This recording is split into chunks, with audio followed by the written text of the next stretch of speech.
ॐ सदाशिवसमारम्भाम् शङ्कराचार्यमध्यमाम् अस्मदाचार्यपर्यन्ताम् वन्दे गुरुपरम्पराम्। ॐ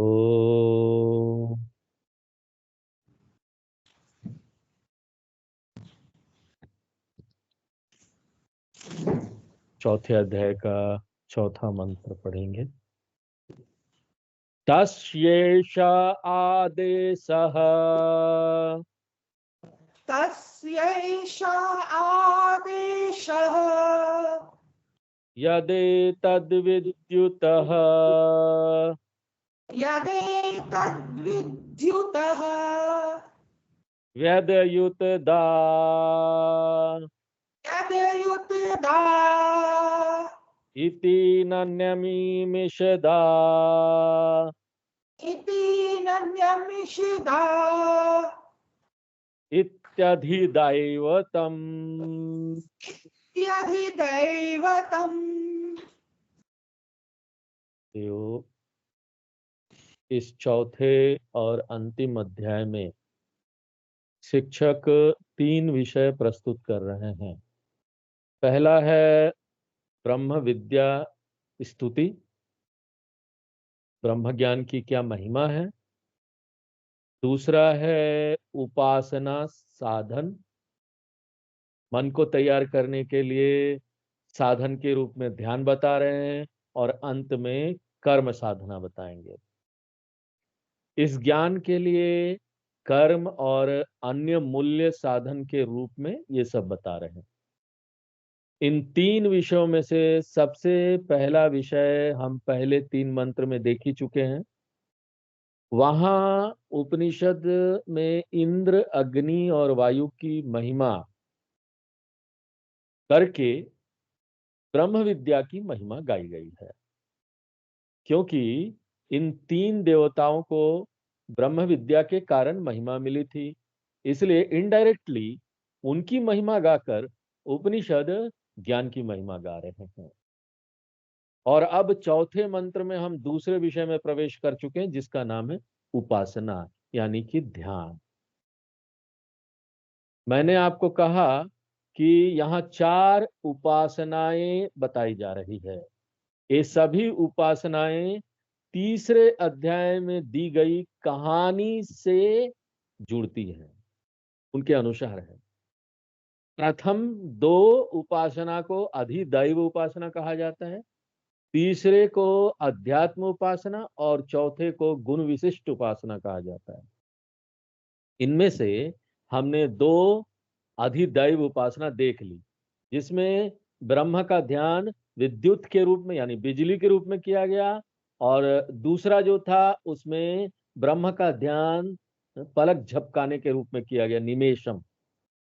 इसलिए विद्युत उपासना और निमेश उपासना का निर्देश दिया गया। और इस उपासना की क्या विशिष्टता है इन दोनों में, यानी कि बिजली और पलक झपकने से सारा संसार क्षण भर के लिए प्रकाशित हो जाता है। इसलिए जब बिजली आती है तो सारा संसार प्रकाशित हो जाता है, और क्षण भर के लिए प्रकट होती है, सबका ध्यान अपनी ओर खींचती है, और इससे पहले कि हम समझ पाए कि वो क्या है, बिजली गायब हो जाती है। और इस कहानी में जो तीसरे अध्याय में हमने देखा, वहां यक्ष भी ऐसे ही था।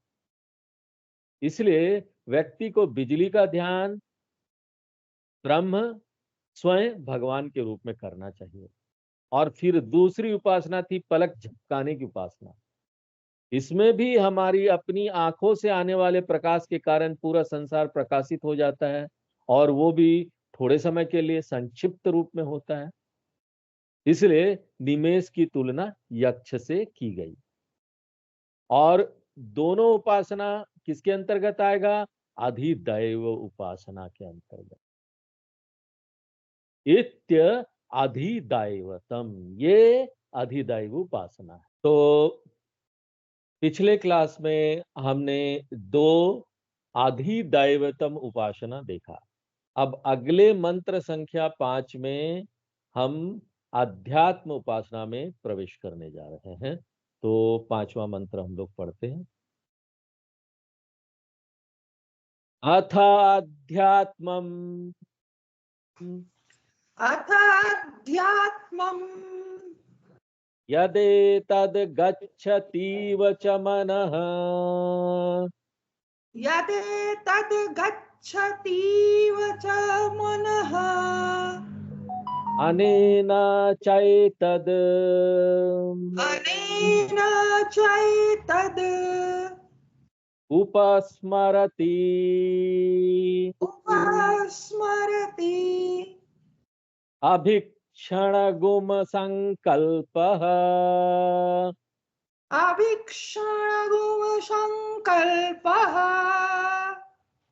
तो कई जगह उपनिषदों में इस प्रकार की उपासना आती है। तैत्तिरीय उपनिषद में भी आता है, जहां बोलते हैं तृप्तरिति वृष्टौ बलमिति विद्युति यशिति पशुषु ज्योतिरिति नक्षत्रेषु। तो बिजली की उपासना वहां भी है। बिजली पर भगवान का ध्यान बलम के रूप में किया जाता है। बलम का अर्थ है शक्ति। और आप जानते हैं विज्ञान के अनुसार भी बिजली की एक चमक में कितनी शक्ति छिपी होती है। एक बार जब बिजली चमकता है उसमें बहुत बिजली होती है। बस हमारे पास टेक्नोलॉजी नहीं है उस बिजली का दोहन करने के लिए, उसको निकाल के उसका यूज करने के लिए हमारे पास कोई टेक्नोलॉजी नहीं है कि एक बार बिजली चमके तो कोई ऐसा इक्विपमेंट हो हम उससे बिजली निकाल लें। अगर ऐसा हो जाए ना तो पूरे विश्व को एक वर्ष या कुछ और समय के लिए हम प्रकाशित कर सकते। इतनी बिजली मिल जाएगी, इतनी ऊर्जा मिल जाएगी, इतनी शक्ति मिल जाएगी। लेकिन दुर्भाग्य से हमारे पास इसकी कोई टेक्नोलॉजी अभी तक नहीं है। इसलिए उपनिषद कहता है बलमिति विद्युति, कि बिजली में निहित शक्ति जो है वो भगवान की है। तो यहां हम बिजली में चमक देख रहे हैं और तैत्तिरीय उपनिषद में बिजली में शक्ति देखा गया, वहां पर ये ध्यान बताया गया है। और अब इस मंत्र में अध्यात्म उपासना के बारे में, ये तो हमने अधिदैव उपासना जो है पिछले क्लास में देखा था, अध्यात्म उपासना में के बारे में बता रहे हैं। अब हमको यहाँ पर अध्यात्म उपासना में ये देखना है कि एक व्यक्ति का कौन सा शरीर का अंग है जो यक्ष के बराबर है। क्योंकि अध्यात्म उपासना यानी शरीर के किसी अंग को लेकर ब्रह्म या भगवान की उपासना करते हैं। और उपनिषद बहुत ही चतुराई से हमारे विचार को यहाँ पर यक्ष के बराबर प्रस्तुत करते हैं। क्यों? विचार भी क्षणिक है। फटाफट देखिए कितना विचार आता है, क्षणिक आ रहा जा रहा, आ रहा जा रहा। और ये एक बहुत बड़ी समस्या भी है। विचार इतने हिंसक रूप से हमारे मन में उतार चढ़ाव करते रहते हैं, तुरंत अदलता बदलता रहता है। अचानक हमको कक्षा के बीच में, यहाँ प्रवचन का क्लास चल रहा है, उसके बीच में याद आ जाएगा दिल्ली में बीजेपी जीत गई, कैसे जीती, और उसके बाद हम चुनाव का विश्लेषण करने लगेंगे कुछ ना कुछ। और हमारे पास विचार को जैसा है वैसा बनाए रखने के लिए कोई हेलमेट नहीं है कि हम अपने सिर में कोई हेलमेट लगा लें, हमारा विचार जैसा वैसे ही बना रहेगा। आप जो भी करें, विचार न संक्षिप्त रूप से प्रकट होता है, गायब हो जाता है, आता है जाता है, आता है जाता है। और प्रत्येक विचार संबंधित वस्तु को प्रकाशित करता है। कोई भी विचार बिजली के चमक के समान है, क्योंकि जैसे ही विचार उठता है, घड़े का विचार उठा, घट का ज्ञान हो गया। तो घट विषयम प्रकाशयति, घट ज्ञानम। कपड़े का ज्ञान हुआ, कपड़ा प्रकाशित हो गया। पट ज्ञानम पट विषयम प्रकाशयति, पेड़ का ज्ञान हुआ, पेड़ प्रकाशित हो गया। वृक्ष ज्ञानम वृक्ष विषयम प्रकाशयति। प्रत्येक विचार यक्ष की भांति थोड़े समय के लिए है, वो संक्षिप्त है। और प्रत्येक विचार यक्ष की भांति बड़ा उज्जवल भी है, प्रकाश कर देता किसी चीज को। उज्जवल क्यों है? क्यों बोलते हैं हम कि विचार किसी चीज को प्रकाशित कर देता है, किसी भी वस्तु को जन्मा देता है? मेरे शब्द यहां प्रकाशित हो रहे हैं, आपके द्वारा जाने जाते हैं। तो किसके द्वारा जाने जाते हैं? आप कह सकते हैं ना कि कानों के द्वारा प्रकाशित होते हैं। मैं कुछ बोल रहा हूं, मेरे शब्द आपके कान में जा रहे हैं, वो कानों के द्वारा प्रकाशित हो रहे हैं। और कान किसके द्वारा प्रकाशित होते हैं? कैसे?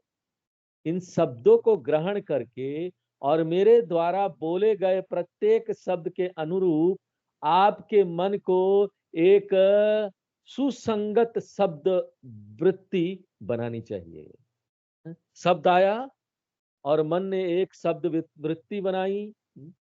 मान लो मैं एक बात कहता हूं और आपके मन में कोई और विचार है, आप यहां हो लेकिन आप सुन रहे नहीं रहे, आपका मन नहीं है यहाँ। यहाँ पर बैठे तो हैं, मन नहीं है। सिर्फ कान कान है, कान में शब्द जा रहे हैं लेकिन मन नहीं है, तो सुनाई भी नहीं दे रहा। आपके विचारों और मेरे शब्दों के बीच संबंध टूट गया, नहीं है। अगर ऐसा है ना तो कान सिर्फ गहने लटकाने के लिए हो गया, कान अपना काम कर ही नहीं रहा है। कान की बालियां लटका लो। इसलिए इस बात को याद रखें कि यह वृत्ति है, विचारों की वृत्ति जो वस्तुओं को प्रकाशित करती है। इसलिए मन या विचार यक्ष का प्रतिनिधित्व अच्छी प्रकार से करते हैं। और फिर मंत्र में उपनिषद कहता है हर विचार मानो ब्रह्म के निकट जा रहा है या उससे संपर्क करना। न केवल हर विचार ब्रह्म से संपर्क करता है, बल्कि हर विचार ब्रह्म को प्रकट भी कर रहा है। हर विचार ब्रह्म से संपर्क कर रहा है और हर विचार ब्रह्म को प्रकट कर रहा है। जैसे कोई भी विचार आपके मन, अब मेरा शब्द आपके मन में गया, विचार किया, तब जाकर वो शब्द प्रकाशित हुए ना, तभी जाकर आप उस शब्द को जान पाएंगे। मन ही नहीं है यहाँ पर तो मैं कुछ भी बोल रहा हूँ, गो गो गो ध्वनि आएगी, कुछ होगा नहीं, है ना। उसी प्रकार यहाँ ना हर विचार ब्रह्म से संपर्क करके, जैसे शब्द से संपर्क, मेरे शब्दों से संपर्क हो रहा है आपका, वैसे ही ब्रह्म से संपर्क करके ब्रह्म को प्रकट कर रहा है। ऐसे आप जानते हैं कि ब्रह्म आपके मन में चेतनता के रूप में हुए ना। ब्रह्म चैतन्य या चेतना सिद्धांत के रूप में है आपके मन में। आपका मन कैसे चालू होता है? वो तो ऐसे तो मन जड़ है, अपना उसका कोई लाइफ फोर्स नहीं है, लेकिन मन में वो लाइफ फोर्स, वो चेतना आती है तो प्रकाशित होती है। विचार चेतना को प्रतिबिंबित करने में सक्षम है, लेकिन अगर विचार ही नहीं आए तो आपको पता ही नहीं चले कि चेतना है मन क्या। जब विचार आता है, हाँ विचार आया, इसका मतलब मेरा मन जिंदा है। विचार नहीं आया तो मन जिंदा नहीं। मन जिंदा कैसे है? तब ध्यान जाता रही वो तो ब्रह्म है, वो चेतना पीछे चल रहा है। जैसे एक दर्पण में सूर्य के प्रकाश को प्रतिबिंबित करने की क्षमता होती है, इसी तरह हर विचार एक दर्पण के रूप में कार्य करता है। हाँ? जैसे विचार आया, आपको आईना मिल गया, दर्पण मिल गया चेतना को बताने के लिए, चेतना को प्रतिबिंबित करने।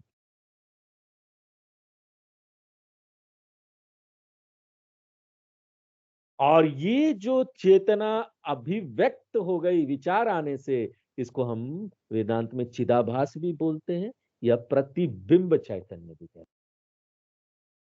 क्योंकि विचार चेतना का प्रतिबिंब बनाता है।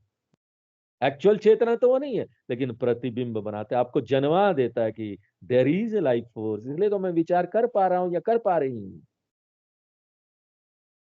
इसीलिए हम कह सकते हैं कि विचार ब्रह्म से संपर्क कर रहा है। और केवल इतना ही नहीं, विचार प्रतिबिंब बनाकर अप्रत्यक्ष रूप से ब्रह्म को प्रकट भी करता है, और विचार प्रतिबिंब बनाकर ब्रह्म की हमारी पहचान में मदद करता है। हम जान पाते हैं कि ब्रह्म है, एक लाइफ फोर्स है जो मेरे विचार को चला रही है।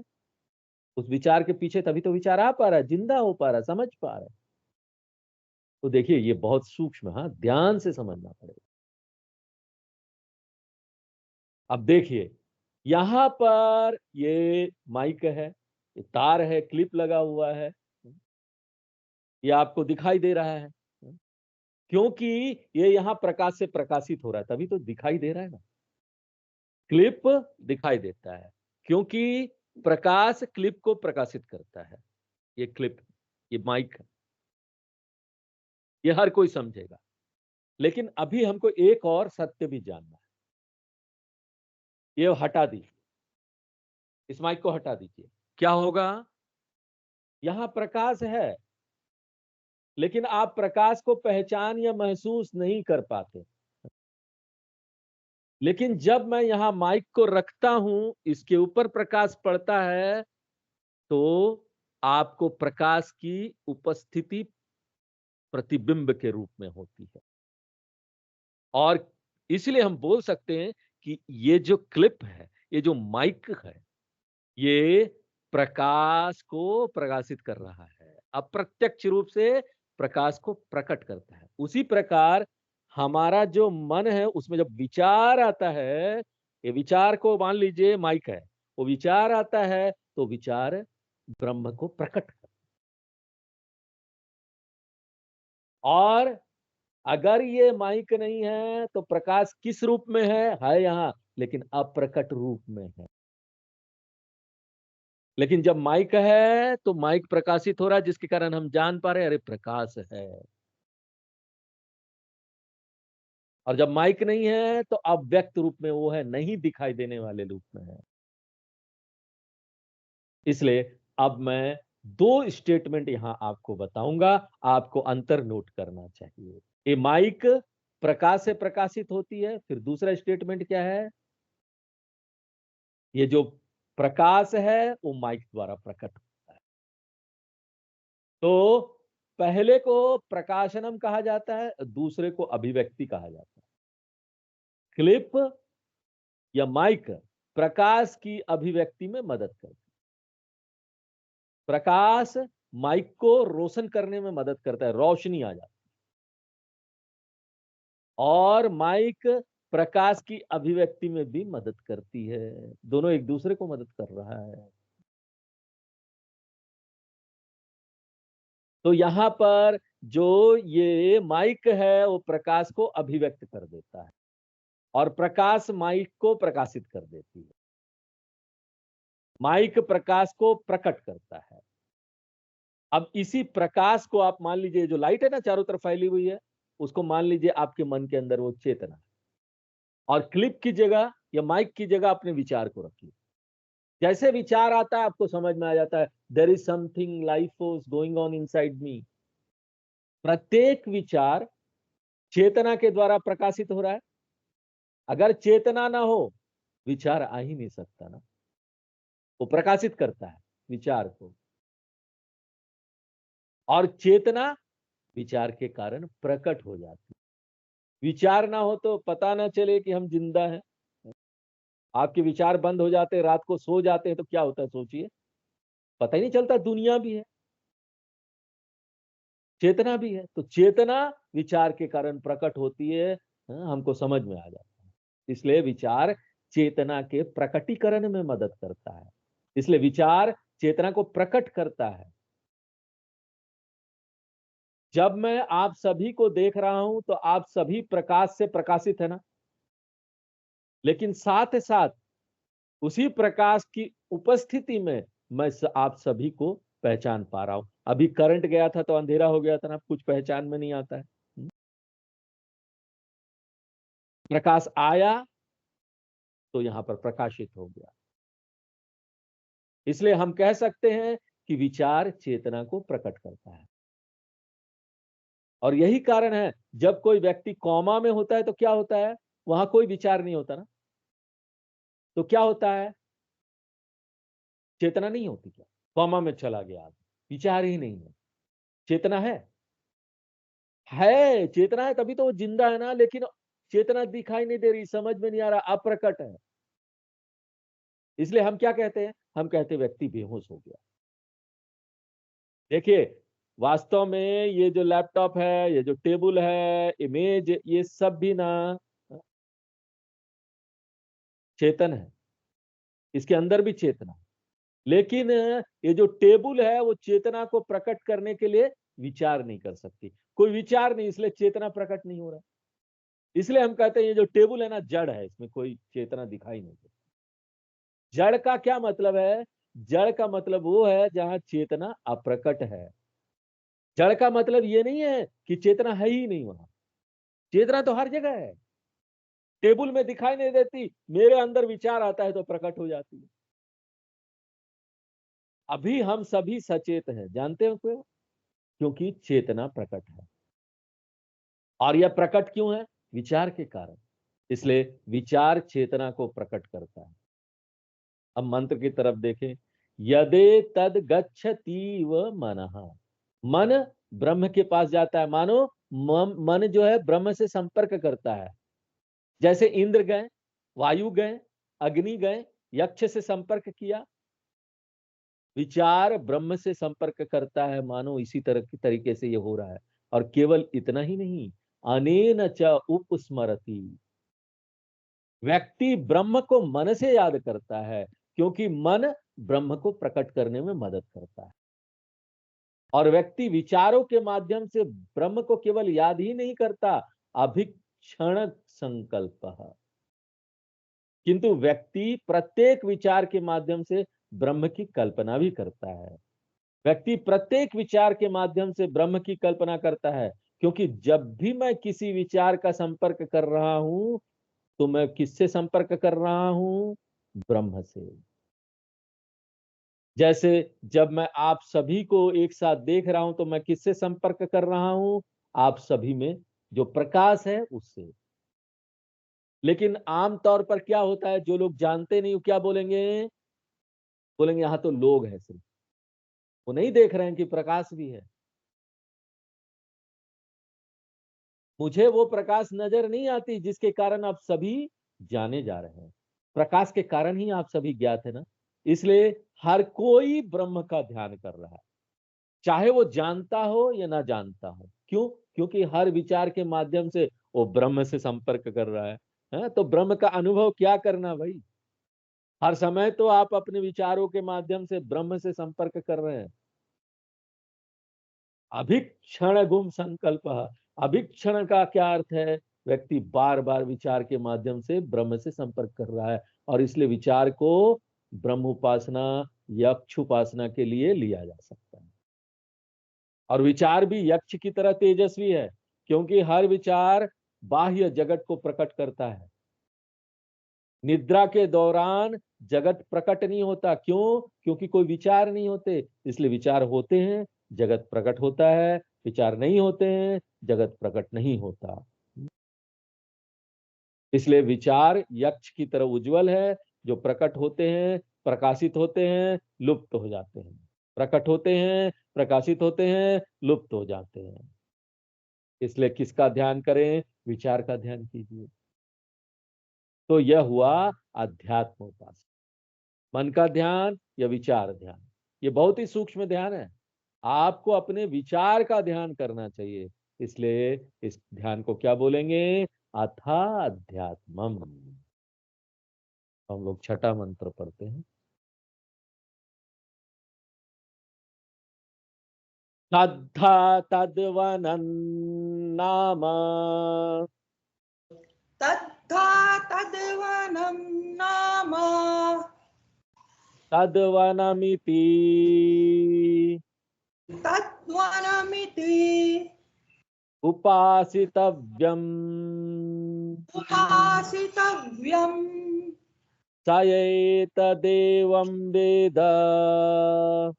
स एतदेवं वेद अभिहैणगुं सर्वाणि अभिहैणवं सर्वाणि भूतानि संवाञ्छन्ति। भूतानि संवाञ्छन्ति। तो 3 उपासनाएं समाप्त हो गई। विद्युत उपासना, निमेष उपासना, मन या विचार की उपासना। 2 अधिदैव उपासना थी और 1 अध्यात्म उपासना थी। अब हम चौथे ध्यान में प्रवेश कर रहे हैं और इस चौथे ध्यान को मैंने क्या बताया था? गुण विशिष्ट उपासना। महिमाओं से संपन्न भगवान का ध्यान। गुण का मतलब क्या है? गुण भगवान की विभूति, भगवान की महिमा। और आप कैसे जानते हैं कि ईश्वर महिमामान है? कहानी पर जाइए, फिर से कहानी को याद कीजिए। कहानी से हम इस बात को समझ गए कि अग्नि की जलने की शक्ति अग्नि के कारण नहीं है। अग्नि ने सोचा कि जलने की महिमा स्वयं के कारण है, लेकिन ये तो यक्ष के कारण था। उसको ये बात समझ में आ गई कि मैं अपने आप तो कुछ भी जला नहीं सकता। उसको लग रहा था कि मुझे ना जलाने का स्विच मिल गया है, लेकिन उसको पता नहीं था मेन स्विच कहीं और है। और वो मेन स्विच क्या है? ईश्वर। और जब यक्ष ईश्वर ने उस स्विच को ऑफ कर दिया, तो अग्नि ने इतना प्रयास किया, लेकिन एक तिनके को भी नहीं जला पाया। तो अग्नि की दहन शक्ति यक्ष की है। इसी प्रकार वायु की अदना शक्ति का क्या मतलब हुआ? किसी चीज को उठाने की क्षमता। हाँ? यह भी किसकी है? यक्ष की। और आपको इसी सिद्धांत को पूरी सृष्टि में लागू करना चाहिए। आपको गीता का ना 7वां अध्याय याद रखना होगा। यहाँ पर बुद्धिर्बुद्धिमतामस्मि, तेजस्तेजस्विनामहम्, बलम बलवतां चाहम, कामराग विवर्जितम, रसोहमप्सु कौन्तेय, प्रभास्मि शशि सूर्ययोः, प्रणव सर्ववेदेषु, शब्दखे पौरुषं दृषु, पुण्यो गन्ध पृथिव्यां च, तेजश्चास्मि विभावसौ, जीवनं सर्वभूतेषु, तपश्चास्मि तपस्विषु। 7वें अध्याय का 8, 9, 10, 11 श्लोक जो है गीता का। भगवान बताते मेरी विभूति क्या है। जितना भी टैलेंट है सब भगवान की है। अग्नि की दाहक शक्ति भगवान की है, सूर्य की प्रकाश देने वाली शक्ति भगवान की है। और जो लोग संध्या वंदनम करते हैं, उसमें गायत्री मंत्र आता है, वो करते हैं, तो उसमें क्या बोलते हैं? तत्सवितु वरेण्यम भर्गः। इस सूर्य में जो तेज है वो भगवान का है। ये जो सूर्य आपको ऊपर ऊपर दिखाई दे रहा है, इसका नहीं है, भगवान का है। इसलिए सवितु भर्गः, सूर्य की तेजस के रूप में हम भगवान की ही पूजा करते हैं। इस तरीके से आपको ना पूरी दुनिया में इस सिद्धांत को लागू करना होगा। और 10वें श्लोक में तो भगवान कहते हैं कि अगर हम हर महिमा को गिनाने चले ना, तो ये क्लास कभी समाप्त नहीं होगा। इसलिए कृष्ण भगवान क्या कहते हैं 10वें अध्याय के 41 नंबर श्लोक में गीता में? यद यद विभूति मत्सत्वम, श्रीमद्दुर्जितमेव वा, तत्तदेवावगच्छत्वम, मम तेजोम सशंभवम। भगवान बोलते हैं इतना सब मैं गिना नहीं सकता, क्योंकि पूरी दुनिया में इतनी चीजें सब मेरी महिमा कहाँ कहाँ गिनाऊं। इसलिए तुम एक बात याद रख लो, कहीं भी कोई बहुत अच्छी चीज दिखाई देना, बहुत सुंदर गौरवशाली चीज दिखाई दे, तो समझ जाओ उसमें जो भी महिमा है वो मेरी है। उसमें जो भी अच्छा दिख रहा है सब मेरा है। इसलिए उपनिषद शब्द का उपयोग करता है तद्वनन। वनम का क्या अर्थ है? पूज्यत्वम, पूजनीयता, महात्म्यम, विभूति, महिमा। यहाँ वनम शब्द को ना जंगल नहीं समझना चाहिए, वन वो नहीं समझना चाहिए। वनम शब्द का सामान्य अर्थ वन है, लेकिन इस संदर्भ में यहाँ पर इस कॉन्टेक्स्ट में वनम का अर्थ है पूजा योग्यता। वन धातु संस्कृत में उसका अर्थ है पूजा करना, और वनम का अर्थ है वनानियम, पूजनीयम, पूज्यम। और तद वनम का अर्थ है तेषाम देवता नाम वनम, प्रत्येक देवता की आराध्यता। प्रत्येक देवता की पूजनीयता। तद का अर्थ है देवता। वह सारी योग्यता वास्तव में उस देवता की नहीं है, उस भगवान की नहीं है। और केवल देवता में ही नहीं, मनुष्य में भी कोई भी योग्यता है ना हमारी, उसको अहंकार नहीं करना चाहिए, अपने अंदर नहीं रखना चाहिए, तो सब भगवान की है। किसी क्षेत्र में कोई भी गौरवशाली चीज है तो वह गौरव केवल भगवान का है। तो आप तद्वनम शब्द का प्रयोग करके इस तथ्य को ध्यान में रखें। भगवान को अब एक नया टाइटल मिल गया, उपाधि। और भगवान का उपाधि क्या है? तद्वनम, जिसका पूजा हर जगह किया जाता है, सर्वथा आराध्य है। इसलिए तद्वनमिति उपासितव्यम, प्रत्येक व्यक्ति को भगवान का ध्यान सभी में महिमा के रूप में करना चाहिए। कोई अच्छा संगीतकार दिख रहा, अच्छा गा रहा है, आप समझ लीजिए वाह भगवान की कहीं क्या महिमा है, इतना सुंदर संगीतकार बना दिया। तो भगवान सभी में महिमावान के रूप में प्रसिद्ध है। तो यह जो चौथी उपासना है, जिसे गुण विशिष्ट उपासना कहा जाता है। अब गुण विशिष्ट उपासना के लिए उपनिषद आगे फल भी देता है। इस उपासना का क्या लाभ है? उपनिषद कहता है कि आपको यहाँ पर एक सामान्य नियम को लागू करना पड़ेगा। किसी भी प्रकार की पूजा के लिए एक सामान्य नियम है। आप जिस भी रूप में भगवान की पूजा करते हैं, उस रूप में आपको लाभ मिलेगा। आप क्या चाहते हैं भगवान की पूजा करते समय, आपका उद्देश्य क्या है? यदि आप भगवान की पूजा सर्वज्ञ भगवान के रूप में करते हैं ना, तो आपको क्या लाभ मिलेगा? हाँ, भगवान सब जानते हैं, तो आपको ना ज्ञान मिल जाए। क्योंकि आप भगवान का ध्यान किस रूप में कर रहे हैं? भगवान बहुत ज्ञानवान है, भगवान को सब ज्ञान है, भगवान नोज एवरीथिंग, इसलिए मुझे भी सब पता चलने लगेगा। मान लीजिए आप भगवान का सर्वशक्तिमान के रूप में ध्यान करते हैं कि भगवान के पास सारी शक्तियां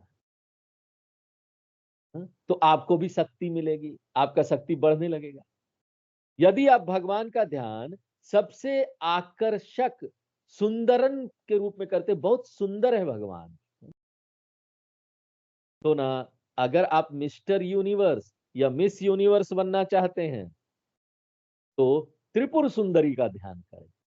अगर ऐसा कोई करेगा तो व्यक्ति बहुत सुंदर बनने लग जाएगा, उसका स्किन ग्लो करने लगेगा। और यदि भगवान का ध्यान तेजस्वी के रूप में करते हैं, तो आप अपने समूह में, अपने ग्रुप में, अपने फैमिली मेंबर के बीच, अपने समाज में पूजनीय बन जाएंगे, आराध्य बन जाएंगे। आप जिस भी स्थान पर है, जहां भी हैं, वहां पर अगर भगवान का ध्यान तेजस्वी के रूप में करते हैं, तो आप उसी स्थान पर तेजस्वी बन जाएंगे। और इसका क्या संकेत होगा कि आप तेजस्वी बन गए हैं? हर कोई आपके पीछे पड़ा रहेगा, सब आपको चाहेगा, सब आपको अपनी ओर खींचना चाहेगा। इसलिए क्या बोला गया है? या एत देवम वेद। तो जो कोई भी यक्ष का ध्यान आकर्षक के रूप में करता है, क्योंकि यक्ष ने वायु, अग्नि, इंद्र सबको आकर्षित किया ना अपनी ओर, एकदम प्रकाश, कौन सबको समझ में नहीं क्या है, आकर्षित हो गए सब। इसलिए जो कोई भी यक्ष का ध्यान तेजस्वी, आकर्षक, मनमोहक के रूप में करता है, तो उसको क्या फल मिलने वाला है? वो भी ऐसा ही हो जाएगा। सारे लोग उसके पीछे भागेंगे, सारे लोग चाहेंगे कि वो उसके ग्रुप में आ जाए, सबको उसका साथ पसंद आएगा। हाँ? किसी ने बताया है कि यहाँ पर ना दो तरीके के लोग होते हैं। एक वो होते हैं कि वो जहां भी जाते हैं खुशियां जा देते हैं, सब लोग उसका इंतजार करते हैं कि वो आए, सुख देते हैं सबको। और दूसरा वो है ना, जो जाने से सुख देते हैं, चले गए तो सब सुखी हो गए। अब आपको किस प्रकार का बनना है? हाँ? आपको अगर पहले प्रकार का बनना है तो तद्वनम उपासना करें। तो अब हम लोग सातवां मंत्र पढ़ते हैं। उपनिषदम भो ब्रूहीति उपनिषदं भो ब्रूहीति उक्ताता उपनिषद उक्ताता उपनिषद ब्राह्मीं वावत उपनिषदम् ब्राह्मीन् वावत उपनिषदम् अब्रूमेति। अब्रूमेति। अब गुरु ने साधना की पहली श्रेणी जो है वो पूरी कर दी, जिसमें 4 प्रकार का उपासना बताया गया। ये उपासना किसके लिए है? मध्यम अधिकारी के लिए। जो अभी पूरी तरह से तैयार नहीं हुआ है उसको उपासना इस तरह से ध्यान करना पड़ेगा। उत्तम अधिकारी को उपासना की बिल्कुल भी जरूरत नहीं पड़ती, उसको कोई ध्यान करने की जरूरत नहीं है, क्योंकि यहां तो सब कुछ समझना है बुद्धि में।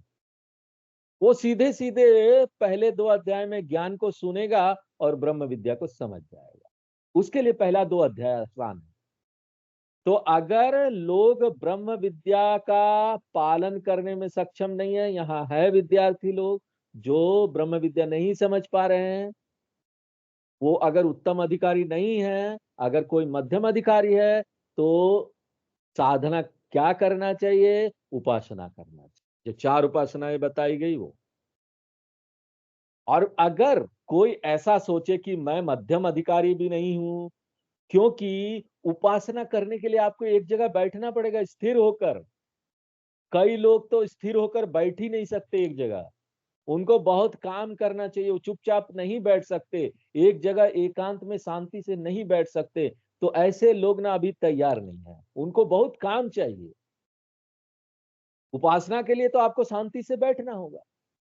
तो कोई व्यक्ति है बहुत बहिर्मुखी, बहुत काम करना चाहता है ना, तो वो अभी मध्यम अधिकारी भी नहीं है। हर समय काम काम काम काम, बैठ ही नहीं सकता, भगवान का ध्यान कर ही नहीं सकता। तो ऐसा व्यक्ति क्या है? अभी एकदम नीचे स्तर पर मंद अधिकारी है। ऐसा व्यक्ति ना उपासना भी नहीं कर पाएगा, उसको बोलो ब्रह्म का ध्यान करे, नहीं कर पाएगा। इसलिए ऐसे व्यक्ति को हमको क्या सलाह देनी चाहिए? तुम ना कर्म योग करो, उससे पूछना चाहिए तुमको क्या पसंद है। नहीं, मेरा लक्ष्य है, हमको ये प्राप्त करना, चलो तुमको वो प्राप्त करना है, उसी तरीके से मेहनत करो, तैयारी करो, जाओ जाओ, खूब खूब प्रोजेक्ट करो, हाँ, व्यस्त रहो। बहिर्मुखी है, आप उसको जबरदस्ती बैठाना चाहे तो नहीं बैठ सकेगा, वो करके देखेगा, वो कर लेगा, तब उसको समझ में आएगा। हाँ, बस यही बात है कि उसको हमको यही सलाह देनी चाहिए। देखो, तुम जो कर्म करोगे ना, स्वार्थपूर्ण मत करो, दूसरों के लिए सेवा करो बहुत, हाँ, निस्वार्थ रूप से करो कर्म। तो निस्वार्थ रूप से कर्म करने के लिए क्या साधना बताई गई है? कर्म योग साधना। तो उससे पहले एक विद्यार्थी खड़ा होता है और कहता है, सर मेरा प्रश्न है, और वो क्या है? कृपया मुझे उपनिषद सिखाइए। अब भैया, उपनिषद तो खत्म होने वाली है, हाँ? तो कोई जगह पर ना संगीत का प्रोग्राम हो रहा था, क्लासिकल म्यूजिक। वो वहां पर जो शास्त्रीय संगीतकार था वो राग तोड़ी गा रहा था, तन्नम पल्लवी राग। और एक व्यक्ति सामने बैठा था, वो सिर हिला रहा था, हा हा, आनंद ले रहा था। बाकी सारे लोग इधर उधर घूम के बातें कर रहे थे। ज्यादातर शास्त्रीय संगीत के कार्यक्रम में ऐसा ही होता है, लोग इधर उधर घूमते रहते हैं, संगीत चलता रहता है। अब जो संगीतकार था उसने सोचा, चलो कम से कम एक व्यक्ति तो सीरियसली सुन रहा है, वो बहुत खुश हुआ। और जब ये संगीत समाप्त हो गया, तो वो जो व्यक्ति बैठा था उसने एक चिट लिख के दी और कहा, उस चिट में लिखा, क्या आप राग तोड़ी गा सकते हैं? अब तो उसको समझ में आ गया कि वो व्यक्ति ना प्रशंसा में सिर नहीं हिला रहा था, हाँ? सिर आप कई तरीके से हिलाते हैं ऐसे कार्यक्रम में, जब नींद आ रहा हो तब भी सिर हिलता है हाँ? तो वो सुन नहीं रहा था। तो इसी तरीके से इस मंत्र में विद्यार्थी क्या बोल रहा है? भो गुरु उपनिषदम भूहि, हे गुरु मुझे उपनिषद बताइए हाँ? लेकिन शंकराचार्य जी कुछ और व्याख्या देते हैं, वो बड़ा गूढ़ व्याख्या देते हैं। मैं अभी उस पर नहीं जाना चाहता। हम इतना ही ध्यान रखते हैं कि शिष्य ने ब्रह्म विद्या उपनिषद मांगा, तब गुरु को गुस्सा नहीं आया कि इतना 2-3 अध्याय बता दिया, अब फिर वो वही पूछ रहा है। गुरु निराश नहीं होते, गुस्सा नहीं होते हैं। ते उपनिषद उक्ता, वो बोलते देखो मैंने पहले 2 अध्याय में उपनिषद पढ़ा दिया है, और उसके बाद कहानी भी आई, वो भी खत्म हो गया, उपासना भी आई, वो भी समाप्त हो गया, इसलिए मैंने पूरा कर लिया। मैंने तुम्हें किस प्रकार का उपनिषद पढ़ाया है? ब्राह्मी उपनिषद, अब्रू में मैंने वह उपनिषद पढ़ाया जो ब्रह्म से संबंधित हो। क्योंकि उपनिषद शब्द का क्या अर्थ है? गुप्त शिक्षा, सीक्रेट एजुकेशन, रहस्य, उपनिषद। इसलिए देखिए कुछ एक उपासनाएं हैं उसको भी उपनिषद कहा जाता है, क्योंकि कुछ उपासनाओं को गुप्त शिक्षा माना जाता है। इसलिए ये श्री विद्या आदि उपासनाएं हैं, तंत्र वंत्र मंत्र वगैरह है, वो सब ना पब्लिक में सबको नहीं सिखाया जाता, वो उपासना के रूप में है, लेकिन उसको ना गुप्त शिक्षा माना जाता है। तंत्र शास्त्र में कई शास्त्र गुप्त है, इसलिए उपनिषद शब्द का अर्थ है कोई भी गुप्त शिक्षा। इसलिए शिक्षक क्या बोलता है? यहाँ मैंने तुम्हें वह गुप्त शिक्षा दी है जो ब्रह्म अंतिम सत्य से संबंधित है। और अगर आपको लगता है कि आपने उपनिषद को नहीं समझा है, तो आपको ना इसके लिए अपने अंदर हीन भावना लाने की जरूरत नहीं। हाँ, क्योंकि अगर कोई विशेष छात्र उपनिषद को समझता है, तो इसका मतलब ये नहीं है कि उसके अंदर कोई खास गुण है या कुछ और है। बस इतना है कि उसने पिछले कई जन्मों से इसकी तैयारी कर रखी है। उसने पहले पिछले जन्मों में इसका साधना कर लिया था, उपासना कर ली थी, कर्मयोग कर लिया था। इसलिए उस व्यक्ति को ना अब उपासना और कर्मयोग करने की जरूरत नहीं पड़ती, वो सीधे सीधे उपनिषद समझ जाता है, भले ही वो उम्र में छोटा हो। तो फर्क क्या है?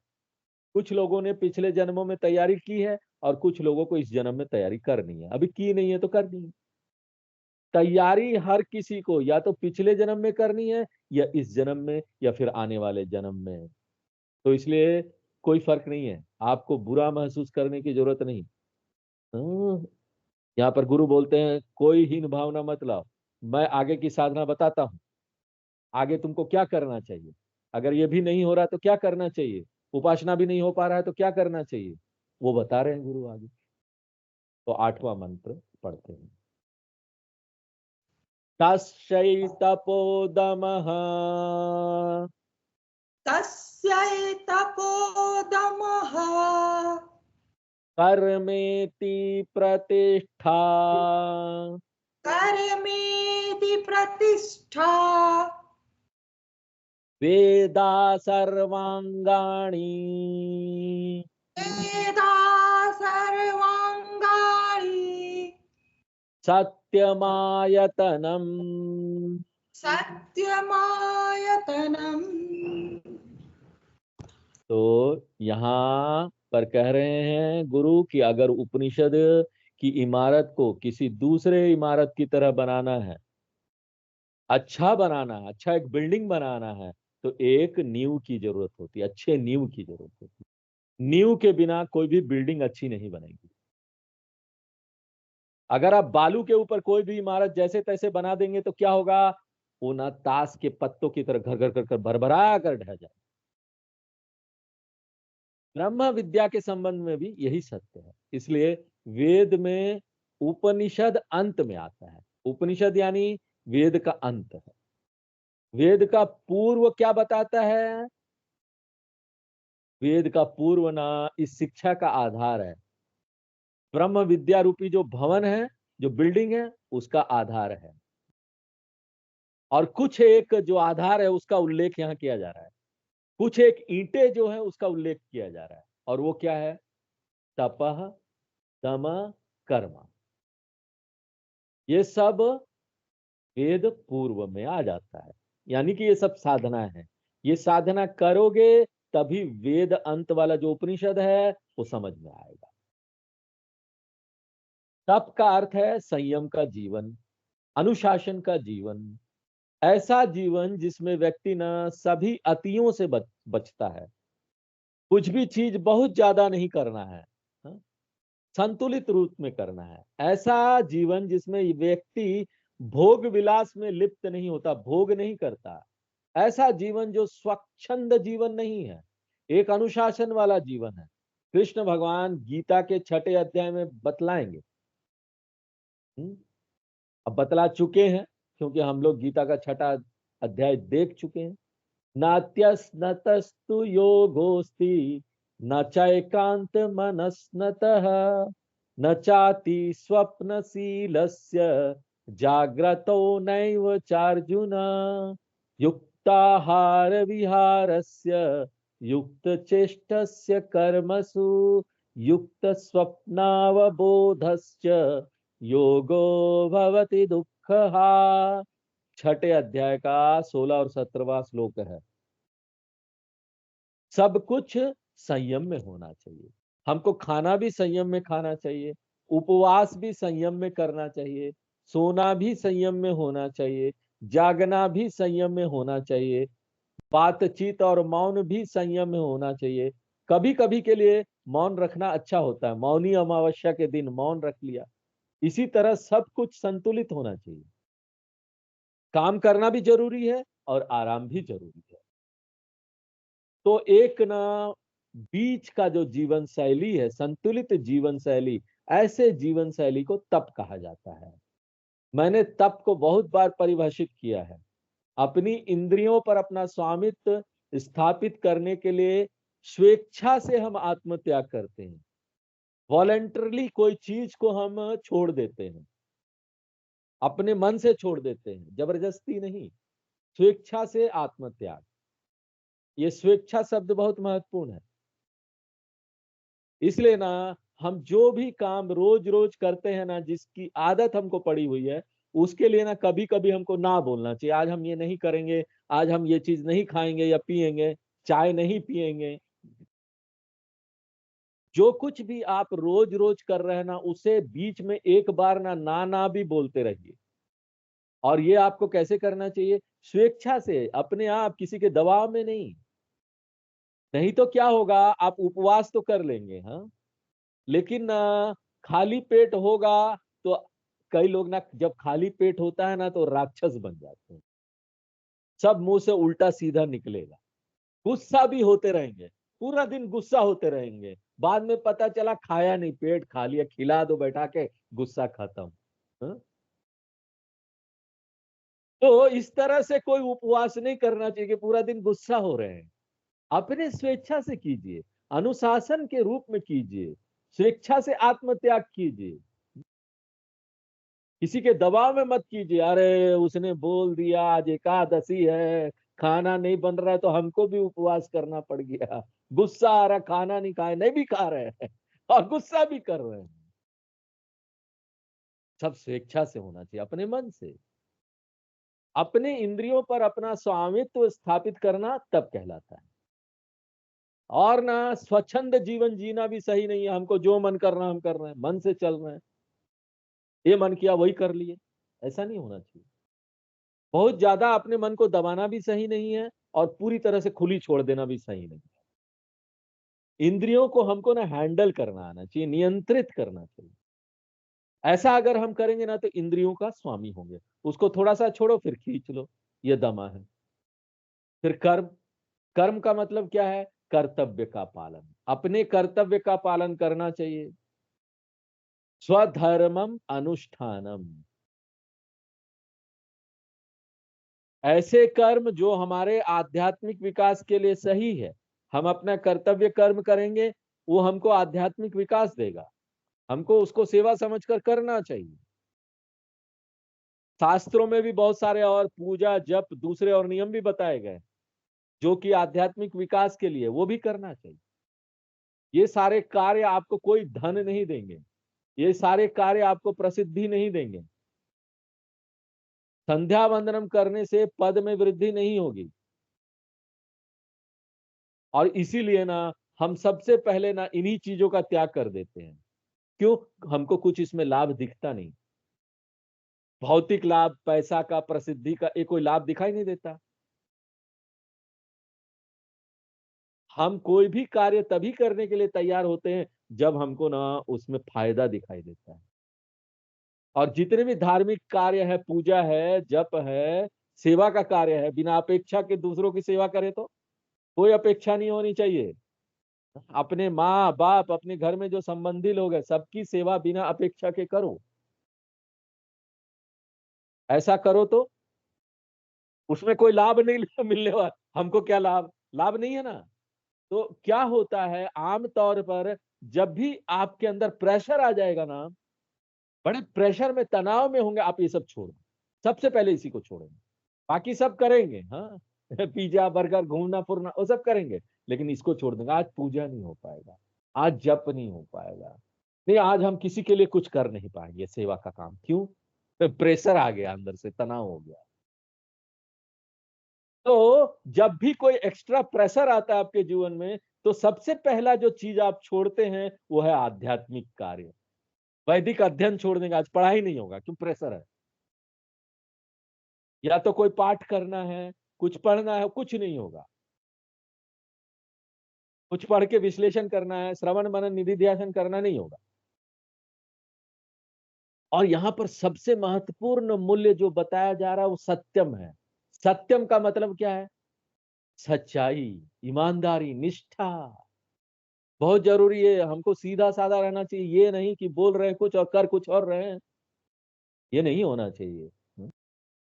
षड्यंत्रकारी, दूसरों के साथ चालाकी कर रहे हैं। चालाकी वाला व्यक्ति सोचता है ना, हम बड़े चालाकी कर रहे हैं, हमको बड़ा लाभ मिलेगा, लेकिन उल्टा देखो, भगवान से दूर होते जा रहे हो। भगवान आपको कभी कुछ नहीं देने वाले हैं, सब लाभ खत्म भी हो जाएगा आगे जाकर। इसलिए लाभ भी चाहिए, तब भी चालाकी नहीं करना चाहिए। सत्य पर अडिग रहो, झूठ नहीं बोलना। पूरे शास्त्रों में, वैदिक शास्त्रों में, चाहे वो कर्मकांड हो, वेद का पूर्व भाग हो, या वेद का अंत भाग हो, उपनिषद दर्शन का भाग हो, सब जगह सत्यम सत्यम सत्यम, सत्यमेव जयते। हाँ? मुंडक उपनिषद में हमने देखा ना, मुंडक उपनिषद हमारा समाप्त हो गया ना, याद होगा आपको। सत्यमेव जयते नानृतम, सत्येन पंथा विततो देवयानः, येन क्रमन्त्य ऋषयो याप्त काम, यत्र तत् सत्यस्य परमं निधानम्। इस सत्य के ऊपर लगभग हर एक उपनिषद में बल दिया गया है, और इस उपनिषद में भी सत्यम पर बल दिया गया है। और यहाँ पर उपनिषद आत्मज्ञान की तुलना गाय से कर रहा है। आत्मज्ञान की तुलना गाय से की गई है। और यदि इसकी तुलना गाय से की जाए तो इसके लिए पैर की जरूरत होगी। गाय के पैर होते हैं, पैर के बिना गाय खड़ी नहीं हो सकती। तो गाय का पैर क्या है? ये जो साधना बताया गया है वो ब्रह्म विद्या रूपी गाय के पैर है। तप पहला पैर है, दम एक और पैर है, कर्म एक और पैर है, और कोई एक और साधना ले लीजिए, यहाँ 3 साधना बताया गया, वो चौथा पैर हो जाएगा। आप इसमें सम को भी शामिल कर सकते हैं। सम, दम, तप, कर्म, ये 4 पैर। और गाय का मुख्य शरीर क्या है? वेदा सर्वांगाणी। गाय के अन्य सभी अंग, जैसे शरीर, सिर, ये सब क्या है? वेद है। वेद अन्य अंग है। और फिर गौशाला कहाँ है? जिसमें गाय सुरक्षित रहती है, गाय के रहने वाला घर। ब्रह्म विद्या गाय के लिए गौशाला की आवश्यकता होती है। और गौशाला क्या है? सत्यमायतनम। सत्य ही वो गौशाला है जिसमें आत्मज्ञान गाय अच्छी तरह सुरक्षित रहती है। सत्य के चले जाने पर शिक्षा सुरक्षित नहीं रहती। इसका मतलब है कि यह ज्ञान भी आपसे दूर भाग जाएगा, जैसे गाय भाग जाती है अगर गौशाला ना हो, वैसे ही ये ज्ञान चला जाएगा अगर सत्य रूपी सुरक्षा कवच ना हो। इसलिए बेहतर है कि सत्यमेव जयते को याद रखें। तो इसके साथ ही मंद अधिकारी के लिए भी साधनाएं बताई दी गई। मंद अधिकारी को कर्मयोग करना चाहिए, मध्यम अधिकारी को उपासना करना चाहिए, और उत्तम अधिकारी को सीधे ज्ञान सुनना चाहिए। ज्ञान योग हो गया, यही पूरी शिक्षा है। तो उपनिषद अब अंतिम जो मंत्र है, 9वें मंत्र में पूरे उपनिषद का समापन करता है। तो हम लोग 9वां मंत्र पढ़ते हैं।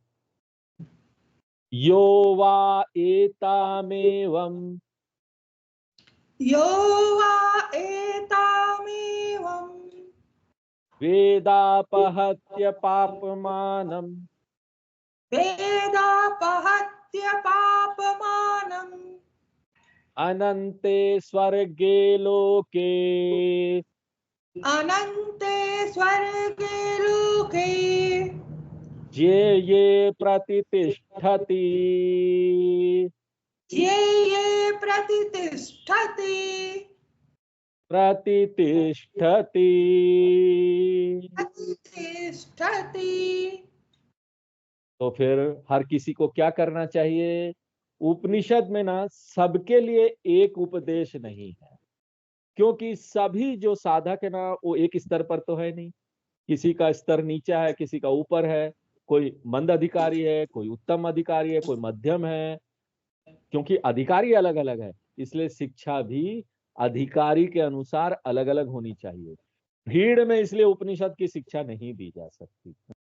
बहुत भीड़ हो, पब्लिक में जाकर आप उपनिषद बता रहे हैं, वो नहीं कर पाए। और इसीलिए देखिए, जो दूसरे लोग हैं ना, जो वेद और हमारे शास्त्रों को नहीं जानते, वो भ्रमित हो जाते हैं।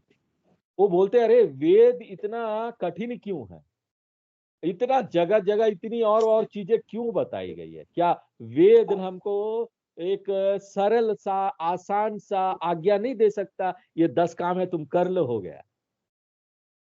जैसे दूसरे धर्म में है 10 कमांडमेंट्स, उनके जो दूत हैं उन्होंने 10 आज्ञाएं दे दी कि ये 10 चीजें तुम कर लो तो तुम उस धर्म के अनुयायी बन जाओगे। लेकिन वेद ऐसा नहीं है, उसमें कोई 10 चीज नहीं है, यहाँ कुछ है वहां कुछ है। वेद इतना जटिल क्यों है भैया? हाँ? और कभी कभी तो आपको लगेगा ना वेद विपरीत बातें बोल रहा है। यहाँ पर बोल रहा है धर्म करो, दूसरी जगह बोलता है धर्म मत करो, कर्तव्य और धर्म से और कर्म से कुछ नहीं होगा। और एक जब बोलता है कर्म से मुक्ति, कर्म से मुक्ति, भागवत पढ़ लो मुक्ति। दूसरी जगह जब शंकराचार्य जी वाले वेदांत में आएंगे तो बोलेंगे ना ना ये सब पढ़ने उड़ने से कुछ नहीं होगा, जब तक वेदांत नहीं जानो कुछ नहीं होगा। अब ऐसा क्यों है भाई? इतना जटिल, इतना कठिन वेद क्यों है? एक जगह उपनिषदों में ही बोला जाता है प्रजा च स्वाध्याय प्रवचने च, प्रजनश्च स्वाध्याय प्रवचने च, प्रजातिश्च स्वाध्याय प्रवचने च। इसलिए तुमको शादी कर लेनी चाहिए, तुमको बच्चे पैदा करने चाहिए, तुमको ये भी सुनिश्चित करना चाहिए कि तुम्हारे बच्चे शादीशुदा हो, और इतना ही नहीं, तुम्हें ये भी सुनिश्चित करना चाहिए कि तुम्हारे बच्चे बच्चे पैदा करे। ये कौन बोल रहा है? वेद बोल रहे हैं। हाँ? वेद बोल रहे हैं ये करो। और दूसरी जगह वेद कर क्या क्या क्या बोलता है? न कर्मणा न प्रजया धनेन त्यागे नैके अमृतत्व मानसुः। पत्नी बच्चे पोते पोतियां इन सब का क्या काम? अब बताइए हमको क्या चीज का फॉलो करना चाहिए? हम वो फॉलो करें कि ये फॉलो करें? तो वेद तो सबसे ज्यादा भ्रमित कर देने वाली पुस्तक है। अगर हमको ये नहीं पता होना कि साधक अलग अलग स्तर के होते हैं, अलग अलग स्तर के अनुसार उसको शिक्षा दी जाती है, तो हमको ना वेद ना बहुत भ्रम देने वाला लगेगा। ऐसे लगेगा कि बहुत ही उल्टी सीधी शिक्षा इसमें दी गई है। तो देखिए अब सलाह जो है ना बहुत स्पष्ट है। अगर मैं मंद स्तर पर हूं तो मैं उपासना नहीं कर सकता, और वेदांत तो बिल्कुल भी नहीं पढ़ सकता, क्योंकि बैठ ही नहीं सकता एक जगह। एक जगह बैठो, बैठना भी नहीं है। हाँ? ध्यान नहीं कर सकते, हर समय कुछ ना कुछ करने का मन करेगा। तो ऐसे समय में मुझे क्या करना चाहिए? कर्म योग करना चाहिए। खूब सेवा कीजिए सबका, अपने अगल बगल लोग हैं ना उनकी सेवा कीजिए, और बिना अपेक्षा की कीजिए। समझ लीजिए वो आपको कुछ नहीं देने वाला या देने वाली। लेकिन ये सब करते हुए ऐसा नहीं कि वेदांत को छोड़ देना चाहिए। पूरे दिन अगर सेवा कर रहे हैं तो शाम को आधे घंटा वेदांत भी पढ़ लीजिए, साथ साथ कीजिए। वेदांत को सुन सकता है एक व्यक्ति और साथ में कर्मयोग कर सकता है, और वेदांत को सुन सकता है और साथ में उपासना भी कर सकता है। क्योंकि जब तक आप साथ साथ शास्त्र भी नहीं पढ़ रहे हैं, आपको पता नहीं चलेगा कि आपको क्या करना चाहिए, कहां तक तैयार हैं आप। धीरे धीरे करके ना वो परसेंटेज ना बढ़ता जाएगा। यानी पढ़ाई का परसेंटेज 70%, पूरे दिन आप काम करते थे ना, पूरा दिन आपको पढ़ने में ही मन है। पूरा दिन आप सुनेंगे, श्रवण करेंगे गुरु के मुख से, हमको सुनना चाहिए, जल्दी हमको मुक्ति प्राप्त करनी, क्यों, मैं अभी एडवांस विद्यार्थी हो गया, उत्तम अधिकारी। और अगर ऐसा नहीं है तो थोड़ा कीजिए, लेकिन करिए। इसलिए मान लीजिए कि कोई व्यक्ति उपासना के बारे में अधिक सोचने के लिए शांत है, तो उपासना कर। इसलिए देखिए आश्रम भी बनाया गया है यहाँ पर। ब्रह्मचर्य करने के बाद पहला जो आश्रम होता है गृहस्थ होता है। क्या, अब पढ़ाई कर लिए ना, सब जान लीजिए ना, जाओ अब लड़ो मरो, शादी करो, बच्चे भी होंगे, खूब काम करो, सबके लिए करना पड़ेगा, सबके लिए पैसा कमाने के लाना पड़ेगा अपनी फैमिली के लिए, हाँ? और उसके बाद समाज के लिए भी पैसा दान में देना पड़ेगा, दान दो, कर्म करो, खूब कमाओ, खूब सेवा करो। तो इसलिए गृहस्थ आश्रम को बोला जाता है, ये प्लेटफॉर्म है ये सेवा करने के लिए।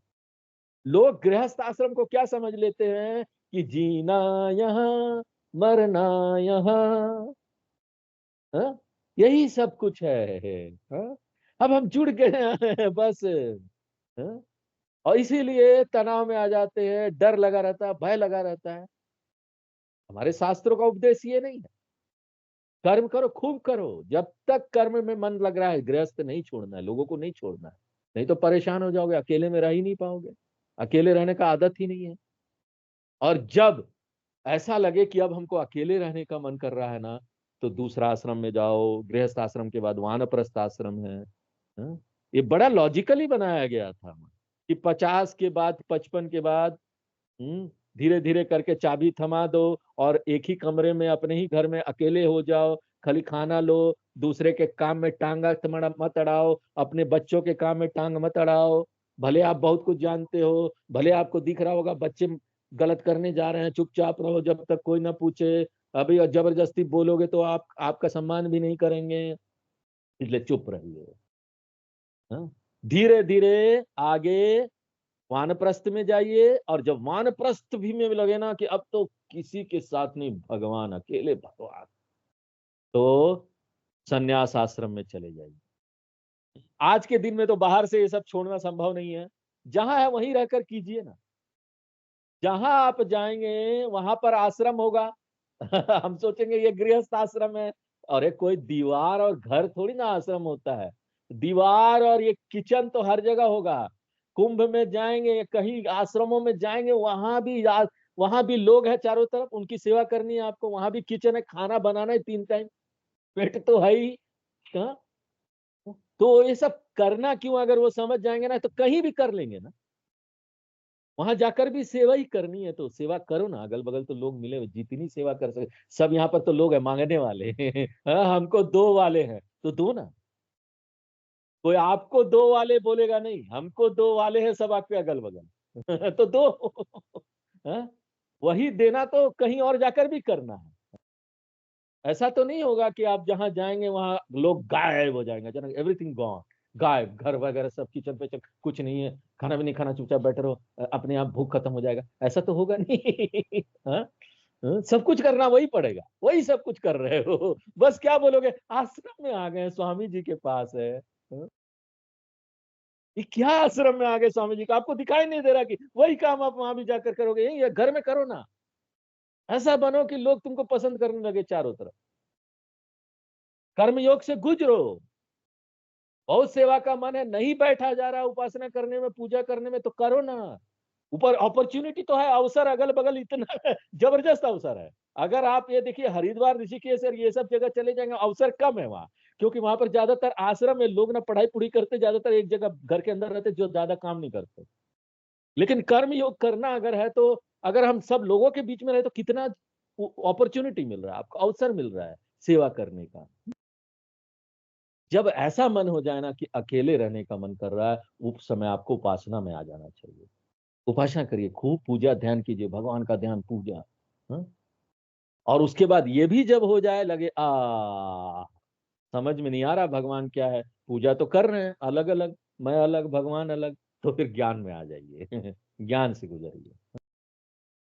और मान लीजिए कोई व्यक्ति ऐसा करता है तो क्या होगा बताइए, उपनिषद कहता है या एवं एताम वेदा। मान लीजिए कोई व्यक्ति ब्रह्म को जानता है, जान लेता है, शिक्षा को जान लेता है, तो इस शिक्षा से क्या प्राप्त करता है? एवं, बहुत महत्वपूर्ण है।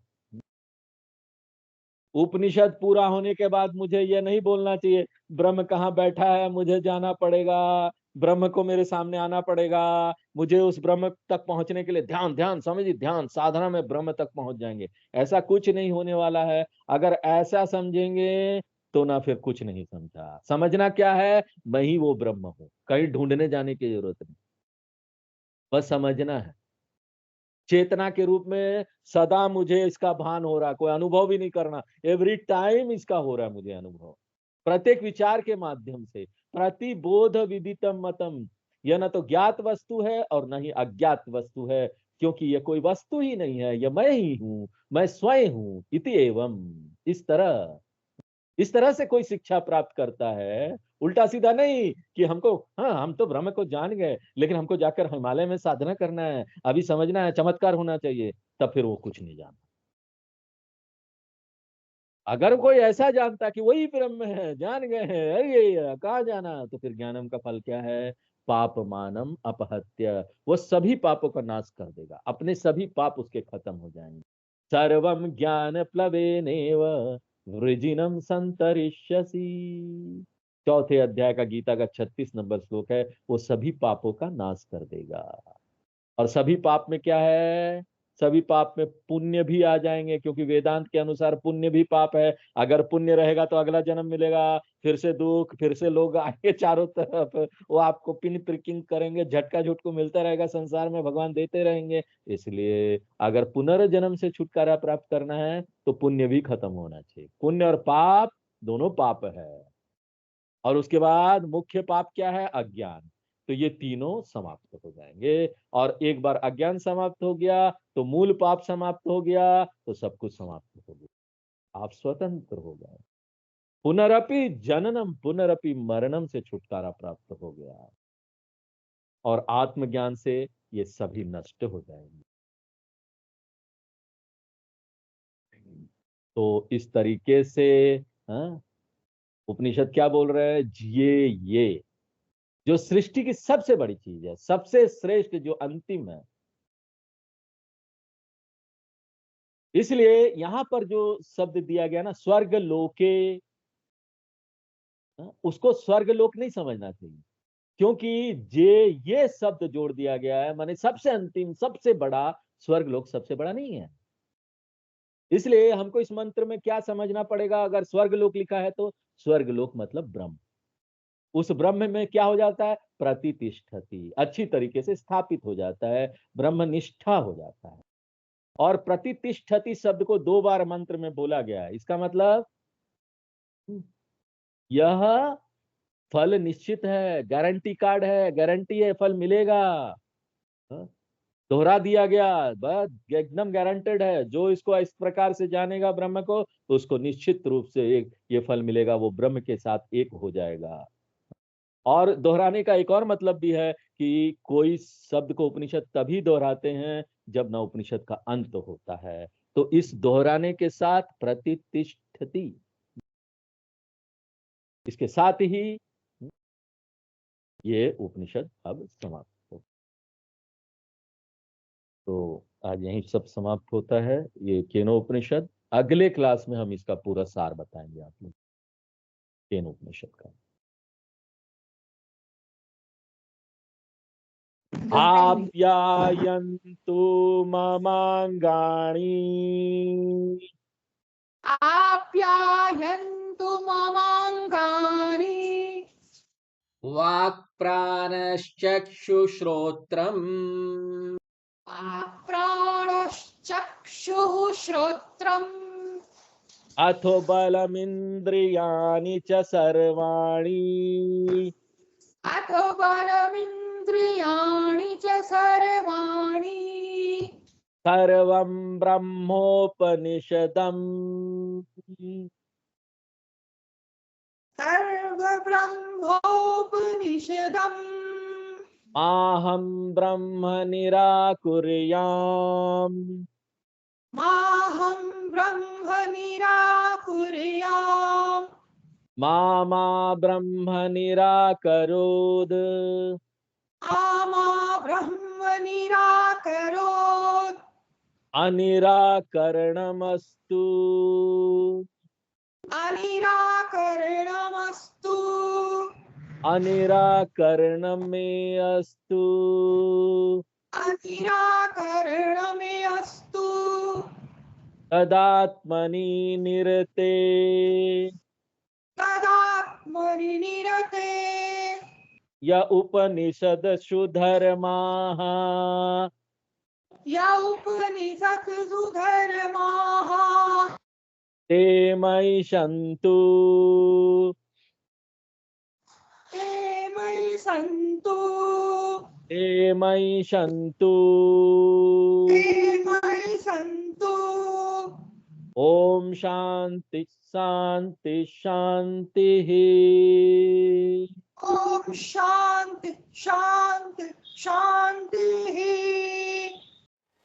ॐ पूर्णमदः पूर्णमिदं पूर्णात् पूर्णमुदच्यते पूर्णस्य पूर्णमादाय पूर्णमेवावशिष्यते ॐ शान्ति शान्ति शान्ति